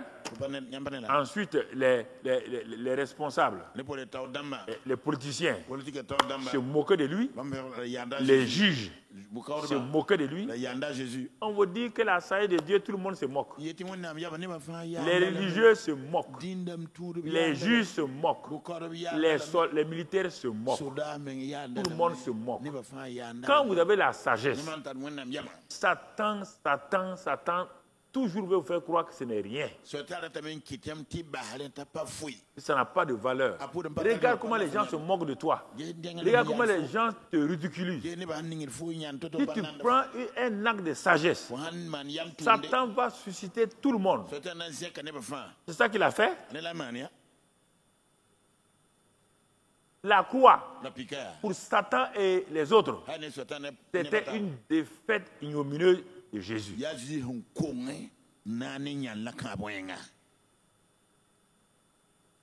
Alors, comment voulez-vous que tout ça l'a réuni, que les gens croient que la croix là, c'est le moyen de Dieu pour sauver les gens, pour ridiculiser Satan? Personne ne croit à ça. Personne n'a cru. Maman Marie ne comprenait rien. Elle était arrêtée, elle pleurait. Pierre, ils ont fui. Personne ne croyait à la croix. Même les disciples. Ils ne savaient pas qu'est-ce qui arrivait à leur maître. Écoutez-moi, la sagesse de Dieu, c'est une folie. Quand Dieu vous dit d'agir de telle manière, les gens qui sont autour de vous vont dire, est-ce que ça c'est vrai? Est-ce qu'il a bien réfléchi? Est-ce qu'il est sage? Quand vous agissez dans la sagesse de Dieu, les gens disent que vous êtes fou. Quand vous agissez dans la sagesse des hommes, on dit que tu es sage. C'est ça qu'il veut vous montrer. Si vous ne comprenez pas la sagesse dans cette réalité-là, vous allez vous tromper en croyant que vous êtes sage. On n'a jamais applaudi un sage. C'est quand le sage a des résultats que les gens secouent la tête. Se disent, ah, on dirait que ce type-là. Si on vous applaudit en disant que vous êtes sage là, c'est parce que vous êtes fou. Les voies de Dieu, pour rayer par la sagesse, n'ont rien à voir. Quand j'entends, la sagesse, elle est là. Toi, tu crois que la sagesse, c'est de faire ça. Tu crois à ça. Ce n'est pas ça, mon ami. La sagesse dont je parle, elle est surnaturelle. Elle est toujours opposée à la raison de l'homme. Alors, c'est pourquoi les gens dansaient. Les gens criaient autour de Jésus. Ils se moquaient. C'est-à-dire, il est défait. Ça, c'est le point de vue de Satan et des hommes. Mais qu'est-ce que Dieu voit dans la croix? Regardons le point de vue de Dieu. Pour Dieu, Paul l'a dit, c'est la puissance de Dieu pour le salut de quiconque croit. La puissance de Dieu pour le salut de quiconque croit. Colossiens 1, verset 19-22. Colossiens 1, verset 19, verset 22. Regardons ce que Dieu, comment Dieu décrit la croix.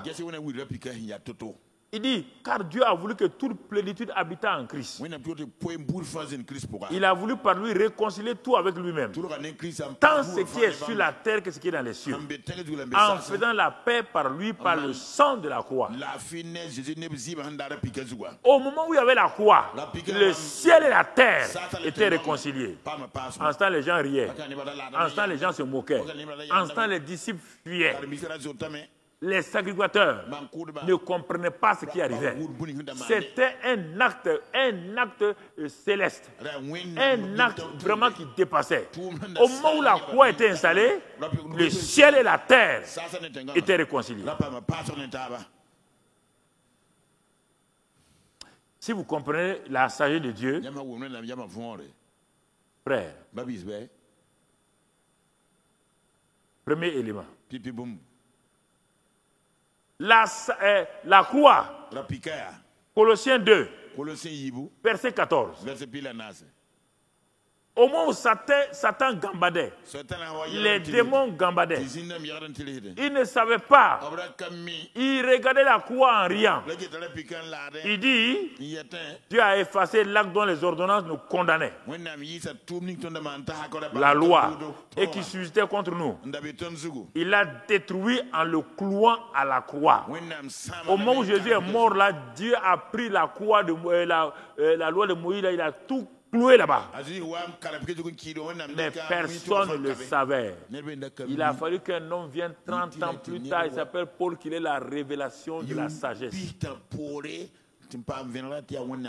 Au moment où Satan et ses démons étaient en train d'applaudir, regarde, au moment où ils applaudissaient, Satan assistait à son propre dépouillement.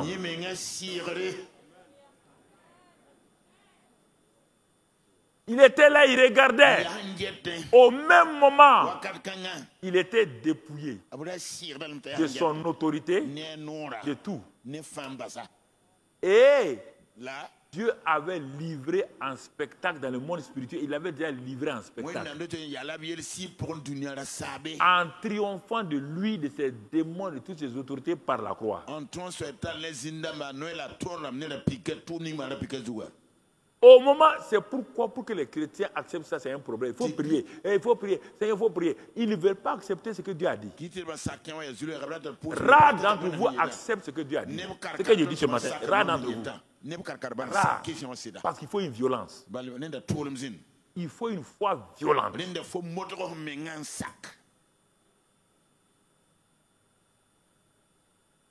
Une foi violente. Ce n'est pas Pierre. Pierre a assisté à ça. Il n'a rien compris. Jean a assisté à ça. Il n'a rien compris. Jacques a assisté à ça. Il n'a rien compris. C'est lui qui a tout détaillé là. Il n'était même pas là. Il était ennemi de Jésus. Il n'était pas converti. Donc il n'avait pas d'idée préconçue sur la croix. Il n'avait pas d'idée arrêtée sur la croix. Il ne pouvait pas analyser ce qui se passait sur la croix. C'est cet homme-là que Dieu va prendre, lui donner la révélation. Ah, on va prier. Non. Est-ce que tu crois ce que Dieu a fait? Que tu crois, tu ne crois pas. Dieu dit qu'il a dépouillé les autorités et les dominations. Il les a livrées en spectacle en triomphant d'elles par la croix. Dans 1 Jean 3,16, on ne va pas lire ça. 1 Jean 3,16. Il a dit que le Fils de Dieu a apparu pour détruire les œuvres du diable. Si notre foi était ancrée à l'œuvre de la croix, mon ami, on serait loin. Notre foi est liée à la prière des hommes. Notre foi est liée à la prière des pasteurs.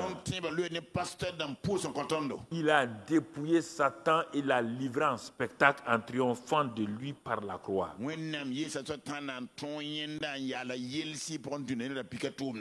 Éphésiens 2. La croix a fait de nous les païens. C'est la croix qui est la puissance de la croix qui a fait de nous des gens de la même maison de Dieu, avec les Juifs. Nous qui ne sommes pas de cette famille-là, Éphésiens 2, 12, etc. On était loin. Mais la croix, la puissance de la croix, nous a pris dans notre paganisme. Le monde entier, américain, il n'existait même pas. Européen, tous étaient privés de la gloire de Dieu. Il n'y avait qu'un seul peuple que Dieu considérait, c'était donc les Juifs. Mais par la croix, Dieu a été obligé de prendre toutes les nations pour les mettre dans sa famille. La puissance de la croix, ce n'est pas par la prière. C'est pourquoi l'évangile, quand il prêche ça, Dieu est obligé de montrer ça. Dieu est obligé de parler. Dieu est obligé d'agir. comprends? Dieu dit qu'il les a réconciliés pour en faire un seul peuple. C'est pourquoi, dans Apocalypse 1, on nous montre Jésus-Christ tenant dans sa bouche une épée et tenant dans ses mains les clés de la mort et du séjour des morts. Il dit, c'est par ma mort que j'ai pu avoir les clés là. Ah, les clés étaient où? Dans les mains de quelqu'un d'autre. Personne ne pouvait avoir ces clés. Mais par ma mort à la croix, j'ai arraché la clé de la mort et du séjour des morts. C'est moi qui tiens cette clé maintenant. Donc, ne vous inquiétez plus. La clé est dans ma main. Regardez ces faits. Regardez ces vérités-là. Est-ce que tu crois à ça? Pourquoi tu pleures? Ah là, je suis passionné. Il y a une force en moi actuellement. Est-ce que tu comprends ça? Est-ce que tu acceptes ça? Tu n'arrives pas à accepter. Ah, on va prier. Oui. Priez là, on va rentrer. Mois de novembre là. Ya. Tu n'as jamais prié, hein? Je n'ai pas annoncé encore le mois de novembre. J'ai un peu parlé à la maman. Tu veux prier, non? Et tes genoux là seront logologo en novembre. Tu dis, tu es une prière, non? On va arriver. On est dans le combat. C'est le dernier mois. Pas le mois de décembre, là. Le mois de décembre, c'est quoi? C'est l'amour social. On a fini, on ne travaille plus. On manifeste l'amour social envers les gens. Voilà. Donc, notre dernier mois, c'est novembre. Ça va se terminer par la prière. Mais quelle prière? Ne crois pas. Ok, vaut mieux laisser. Ok. Tu aimes la prière, non? On sera là, pas Dieu voulant. On va terminer là. Acte 1, les clés, la croix. La clé, c'est ça qui a donné la clé. Acte 12, Apocalypse 12, verset 11. Il dit que nous l'avons vaincu par le sang. On a vaincu Satan. Toi, tu as vaincu Satan par le sang. Quel sang? De l'agneau de Moïse? Hein? De Jésus. Mais ce sang là, t'es versé où? À la croix. Si tout ce que la croix a fait, tu n'acceptes qu'un seul élément, tu n'auras pas la victoire. Tu l'as vaincu. Eh, c'est pas fini. Ah oui, on est maudit. Tout le monde est maudit. Oui, il n'y a pas de problème. La Bible dit, par le même Paul, la révélation, il dit la malédiction là, la malédiction qui pesait sur l'humanité. Christ est devenu malédiction. Où? À la croix. Il est devenu malédiction afin que nous ne supportons plus la malédiction. Si tu croyais ça là, tu n'as pas besoin de délivrance. Toi-même, tu te délivres. Toi-même, tu te délivres. Regarde la sagesse de Dieu. Pour toi et moi. C'est là-bas qu'il a pris nos maladies. Notre pauvreté. Tout. La croix a tout résolu. Mais regarde, quel est le résultat que tu as?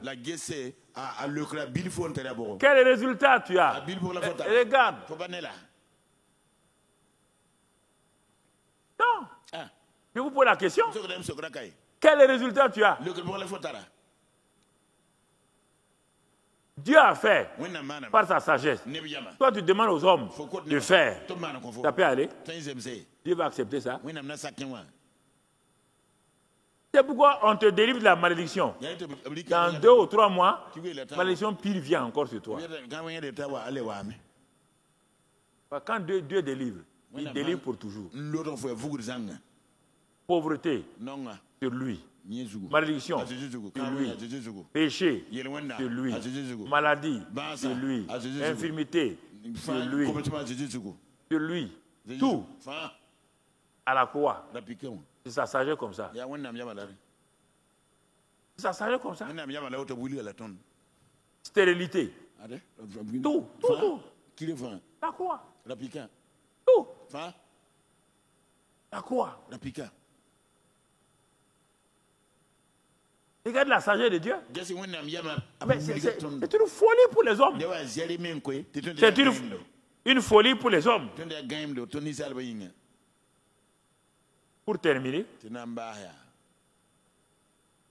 on va continuer, Dieu voulant, le mercredi. Wina mansake arba nankin tawne. Regarde, frère. La geska mbabiga. C'est vers la fin que les yeux des gens vont s'ouvrir. Ya basra le ninnem pou. Les yeux des gens vont s'ouvrir. Neba ninnem pou comme avec le cas de deux voleurs ne warada yib. Me banka. qui étaient crucifiés sur des croix différentes. Ba me bra kabla me ayengo rayini tongo net fane la pika. Le point final, Basra teka. ce sont ces deux voleurs-là. Ya warada yib. Ils regardent le crucifié du milieu. Tab gese banka tin suka. Ils ont entendu tout ce que les gens ont dit. Owo ne ba yele Jésus go fa. Il est fils de Dieu. Tabi ya wonna mbili. S'il est fils de Dieu, il n'a qu'à faire ça. S'il est le roi des Juifs, il n'a qu'à faire ça. S'il est tant, il n'a qu'à faire ça. Ah! Ils ont dit, mais nous on est des voleurs. Comment quelqu'un qui peut dire que lui il est fils de Dieu meurt misérablement comme nous? Comment quelqu'un qui est roi des rois, le roi des Juifs, peut-il mourir comme nous? Dans un premier temps, ils ont commencé à imiter les gens qui étaient là, à insulter Jésus. Là, tu trouves ça dans Luc 23, versets 39 à 43. Luc 23, 39 à 43. On ne veut pas le lire, on va le résumer, tu le notes pour toi-même. Ils ont commencé à l'insulter. Mais, plus ils l'insultaient, moins Jésus réagissait. Il ne réagit pas. Le voleur de droite, c'est pourquoi, quand elle a la sagesse de Dieu, un va accepter, l'autre ne va pas accepter. C'est la sagesse de Dieu qui a été acceptée là. Il va faire que dans le même lit où deux dorment là, la femme est enlevée, l'homme n'est pas enlevé. Dans l'église où les gens sont réunis, certains sont enlevés, d'autres ne sont pas enlevés. C'est ça ici avec les deux voleurs. Si tu es intelligent aussi, comprends ça aujourd'hui pour une fois pour toutes. Ce n'est pas tous ceux qui sont en contact avec Jésus qui seront enlevés. Tout le monde est dans une folie pour condamné pour tant. Mais le premier voleur de droite, à un moment donné, s'est arrêté. Il entend l'homme là parler. Qu'est-ce qu'il entend? Malgré les insultes, malgré les douleurs, il entend l'homme là dire, pardonne leur père, car ils ne savent pas ce qu'ils font. Il dit, l'homme là, il doit être un homme extraordinaire. Au moment où tout le monde l'insulte, il souffre comme nous. La douleur est terrible. Lui, il pardonne les gens. Pardonner des gens qui... Non. Ah, lui, il dit non. Et quand il a entendu, il dit non, quelque chose ne va pas. Il dit à son camarade, nous on mérite, on est des voleurs. Tu as écouté l'homme là? Il dit, oh, laisse tomber. S'il était quelqu'un là, il n'a qu'à faire. S'il était Dieu incarné, il n'a qu'à faire. L'autre l'a dit, hey. Aucun homme ne peut dire ce qu'il a dit là si ce n'est pas un homme juste. Tu l'as entendu, non? Il dit, Père, pardonne-leur, car ils ne savent ce qu'ils font. Regarde le pardon. C'est pourquoi le pardon est une sagesse, comme l'amour. C'est pourquoi vous souffrez, vous ne voulez pas pardonner là. C'est ça qui fait votre souffrance et vos maladies. C'est ça qui fait vos souffrances et vos maladies. Jésus t'a montré que La sagesse suprême de Dieu, c'était dans les dernières paroles qu'il va prononcer. Un homme va appliquer la sagesse de Dieu au moment où il est dans des difficultés les plus atroces. Quand tout allait bien, quand il guérissait les malades, les gens applaudissaient. Quand il prêchait, les gens disaient qu'il est sage. Non, non, c'est maintenant où il est dans la douleur, prenant les péchés des hommes, devenu péché, devenu malédiction, c'est que sa nature n'était pas. Il est devenu le contraire de sa nature. Il est devenu un monstre. Ésaïe 53 dit qu'on ne peut pas le regarder, tellement il ressemblait à un monstre. On ne peut pas le découvrir. C'est en ce moment-là que la sagesse suprême, la sagesse des sagesses, la sagesse de sagesse va se manifester en disant, mon frère, si tu croyais à ça, tu devais être debout pour recevoir les dernières paroles. Tu devais être debout pour recevoir ces paroles-là maintenant. Tu déposes tes papiers, tu déposes les ordinateurs et tu reçois ces paroles. Le voleur de droite, il a regardé. Nous nous souffrons, mais lui, on dit on ne peut pas le regarder. C'était insupportable. Tellement il était défiguré dans le spirituel. Défiguré. Mais sur ses lèvres, des paroles de grâce sortent. Pour toi et pour moi. On était là-bas aussi. On a participé à sa crucifixion par nos péchés, par notre méchanceté. Mais il ouvre sa bouche. Est-ce qu'on peut augmenter mon retour? Il ouvre sa bouche. C'était bien tout à l'heure là. Il ouvre sa bouche. Il dit, Père, il te regarde. Il me regarde. On est tous arrêtés. Nous l'avons crucifié. Nous l'avons maudit. Nous avons parlé mal de lui.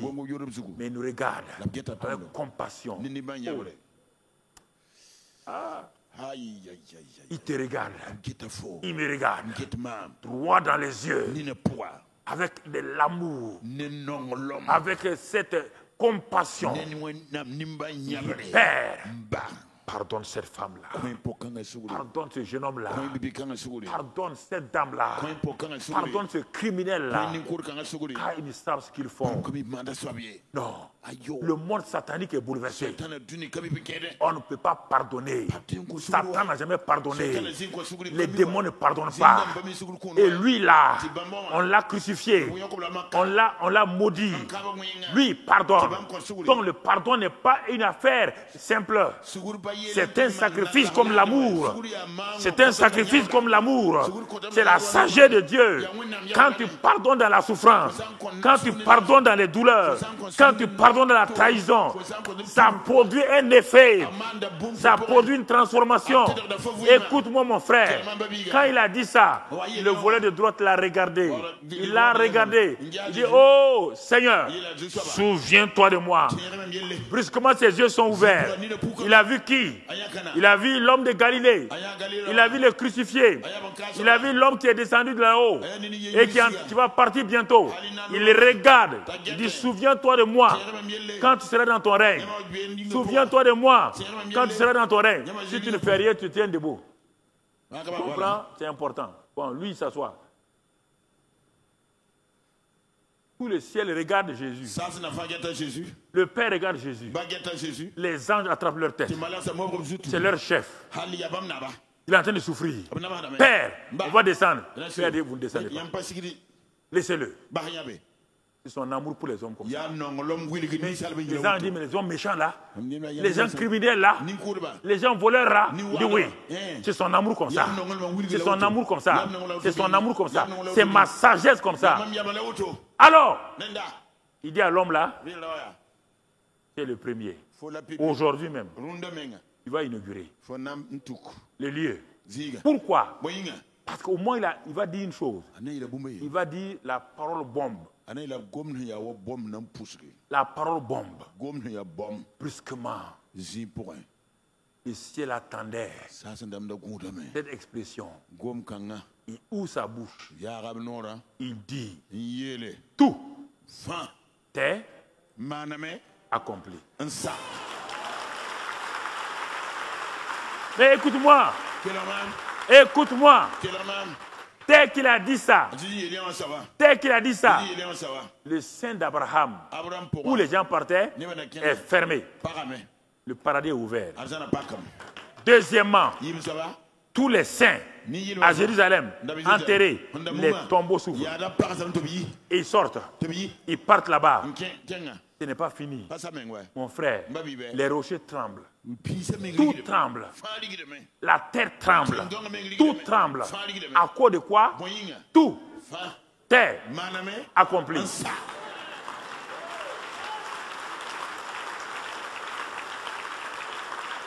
Et Dieu dit, humanité, hommes et femmes, vous êtes justifiés. Il n'y a plus de condamnation pour vous. Vous êtes délivrés. Vous êtes réconciliés. Vous faites partie de ma famille. Je vous reçois maintenant. Je vous reçois totalement. Mon frère, Satan attrape sa tête. Les démons attrapent leur tête. Quelle bêtise nous avons faite. C'est la fin pour nous. Il nous a eu encore. Il nous a eu encore. C'était, mon frère, c'était l'acte final de la sagesse de Dieu. Et les rideaux se sont fermés. La sagesse de Dieu vient de voir son accomplissement. Et cette sagesse-là, par le Saint-Esprit, Dieu l'a donné à toi. Il dit, va, toi tu ne seras pas crucifié, toi tu ne seras pas honni, mais toi, va de lieu en lieu. Montre à ce monde-là ma sagesse infiniment variée. Lève tes mains ce matin. Dis, Seigneur, enfin, j'accepte cette sagesse. Jusqu'à présent, je n'avais pas compris. J'avais douté. Je me posais beaucoup de questions. Mais aujourd'hui, Père, j'accepte entièrement cette sagesse-là. Même si ma tête ne reçoit pas, mon cœur a reçu cette sagesse. Et partout où j'irai, je vais démontrer à ce monde, aux autorités spirituelles, aux dominations spirituelles, la sagesse infiniment variée de mon Père par l'œuvre achevée de Christ. Merci Père pour cette grâce-là. J'ai tout reçu. Sois béni et sois loué dans le nom de Christ Jésus. Merci Père. C'est au nom de Christ Jésus. Alléluia. Merci Seigneur. Merci Seigneur. Merci Seigneur. Merci Seigneur. Merci Seigneur. Merci Seigneur. La sagesse de Dieu.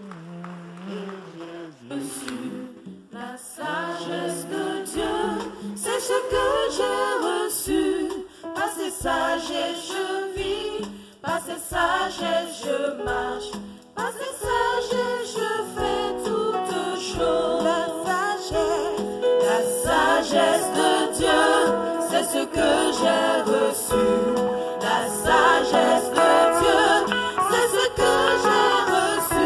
Par cette sagesse je vis, par cette sagesse je marche, par cette sagesse je fais toutes choses. La sagesse de Dieu, c'est ce que j'ai reçu. La sagesse de Dieu, c'est ce que j'ai reçu.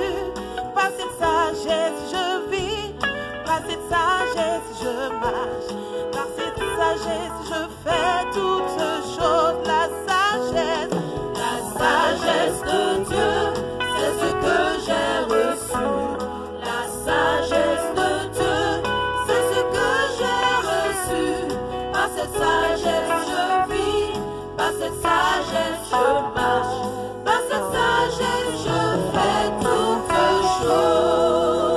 Alléluia. Est-ce que nous pouvons acclamer la sagesse de Dieu?